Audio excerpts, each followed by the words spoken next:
fulano deu no-show na hospedagem, ou a companhia aérea tal é campeã em overbooking.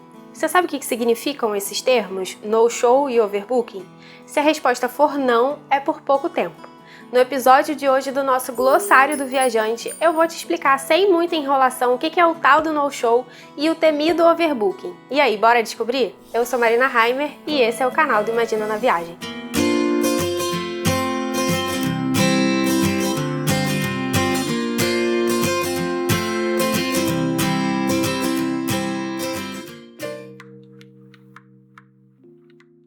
Bom, se você está chegando por aqui e ainda não está muito por dentro, deixa eu te explicar. O Glossário do Viajante é uma série aqui do canal, onde eu explico alguns termos específicos de viagem para quem está começando agora e ainda se confunde um pouquinho.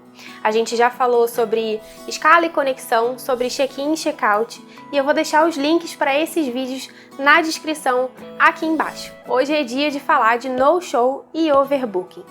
E eu vou começar falando do no-show, que nada mais é do que o termo que a gente usa para caracterizar aquela situação em que o viajante, o passageiro, não aparece. E isso deliberadamente ou não. Então, por exemplo, quando você chega atrasado no aeroporto, não foi a sua intenção, mas você não apareceu lá na hora certa para fazer o seu check-in, para embarcar. Então, é classificado como no-show. O mesmo acontece quando você reserva um hotel ou um carro. Se você tem algum problema, não consegue chegar no seu hotel no dia marcado para o check-in ou no horário que você marcou para pegar o carro, quando estão te esperando e você não comparece ou comparece só depois da data ou do horário acordado, esse é o chamado no-show. E aí o que acontece quando rola o no-show? Bom, cada empresa, seja companhia aérea, hotel, locadora de carro, cada empresa vai ter a sua política específica para casos como esse.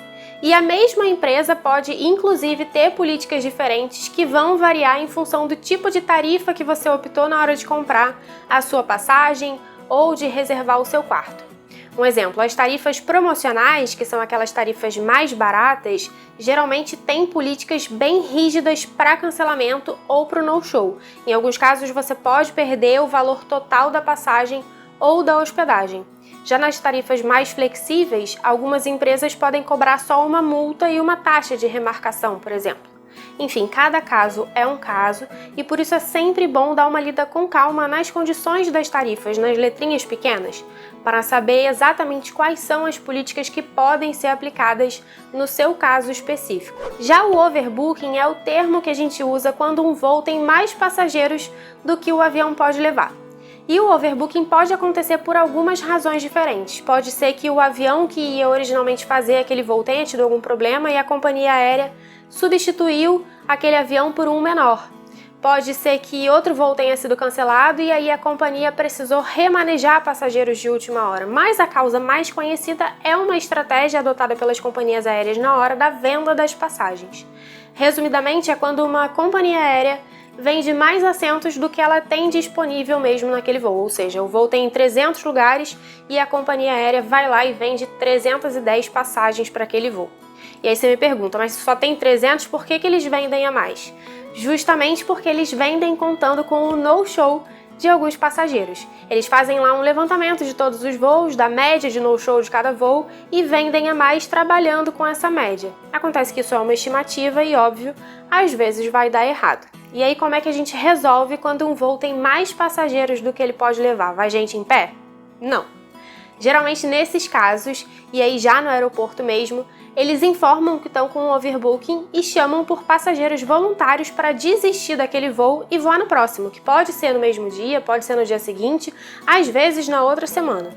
Nesses casos, as companhias aéreas oferecem toda a estrutura até o seu novo voo, ou seja, hospedagem, alimentação, tudo fica por conta deles. E aí muitas vezes eles oferecem também uma compensação, que pode ser em dinheiro, pode ser um voucher para você tirar uma passagem gratuitamente depois, pode ser uma quantia em milhas, enfim, cada caso é um caso. E se nenhum passageiro se voluntariar? Aí geralmente eles vão pinçar algumas pessoas aleatoriamente. Isso, claro, acaba sempre dando confusão e é por isso que a maior parte das pessoas tem pavor de ouvir falar em overbooking. Para quem está começando uma viagem, aceitar um acordo assim ou ser escolhido para pagar o pato é um pouco complicado porque você acaba perdendo um dia de viagem. Pode ter alguma questão, inclusive, com a reserva de hotel para esse primeiro dia ou de carro para quem já ia chegar na viagem alugando um carro. Mas, por outro lado, quem está voltando para casa, se não tiver compromissos mais urgentes assim logo na chegada, pode acabar vendo isso como uma oportunidade, às vezes, de ficar um tempinho a mais nas férias, com tudo pago pela companhia aérea e ainda de quebra ganhar uma grana ou uma passagem para a próxima viagem. Então sim, em alguns casos o tal do overbooking é um baita de um problemão, mas em outros casos dá até para fazer uma limonada com esse limão. Bom, é isso. Eu espero ter te ajudado com esse vídeo. Se você curtiu, não esquece de deixar o seu like e na semana que vem eu volto para mais papos sobre viagens aqui no canal. Então se você ainda não se inscreveu, já aproveita para fazer isso agora e ativa também as notificações para não correr o risco de perder. Um beijo e até a próxima!